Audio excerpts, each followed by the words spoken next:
So that there's a distinction there between identity and authenticity. That's good. So what is okay, so tell me more, like what is being authentic then? Like what is that really? How do you break this down? How do you think about I this? think my answer will be predicated by my own experiences and also my coaching program that I went Okay. through for my certification.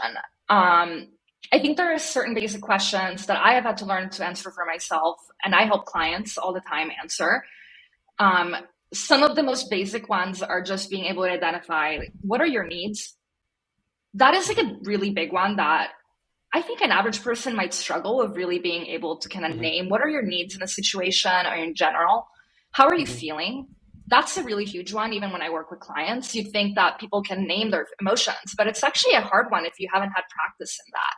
I would ask clients, how are you feeling in our sessions? And at the start of it, right, just to kind of level set, and they'd say, I'm okay. But that's not quite an emotion, right? And that's okay. That just lets me know Mm-hmm. what are some of the areas that we can further develop on your way to getting to know yourself, or helping you with that. Another one is being able to answer, what matters to you, or even what are your values. So I think that even just starting with some of those, that's a good pathway to getting to know yourself, getting to know your true self, and bringing forward that authenticity. And I think a really big one that I feel like I'm still working on is, what do I have capacity for? Mm-hmm. Oftentimes we are ascribing so much of what we need to do to what other people expect of us. And that starts to Mm-hmm. kind of mar and confuse a little bit of what you need, right? Who you are, what you can give.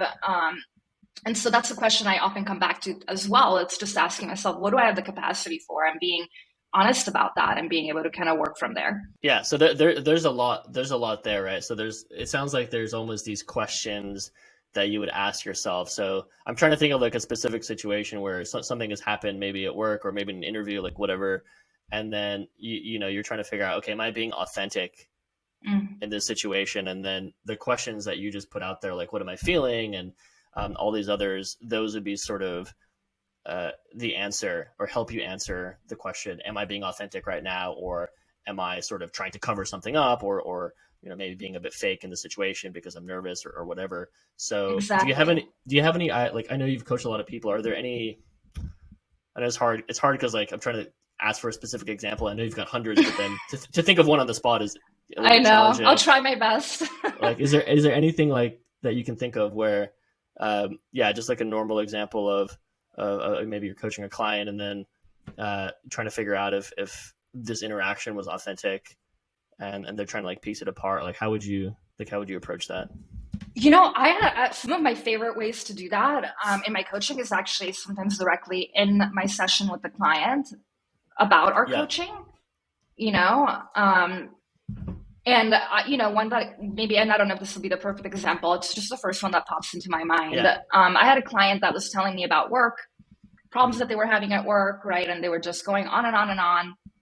And I, in my own body, felt very agitated almost listening to it, right? And I wondered, if I feel that way, how's this person feeling as they're recounting? They seem Mm-hmm. very wrapped up in the story, right? And we're trying to, I think their goal was to figure out how to kind of find what they really wanted out of that Mm-hmm. situation, right? And they felt kind of like their teammates and stakeholders at work were kind of trying to get them to do certain things that they didn't want to do, right? Mm-hmm.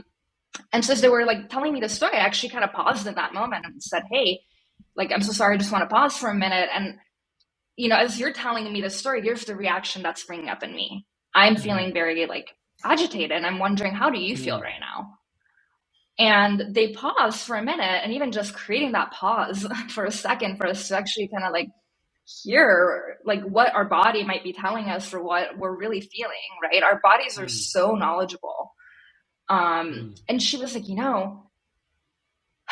I am just, I'm realizing that I'm like really, really like wrapped up in this, and I don't really like even know what I want.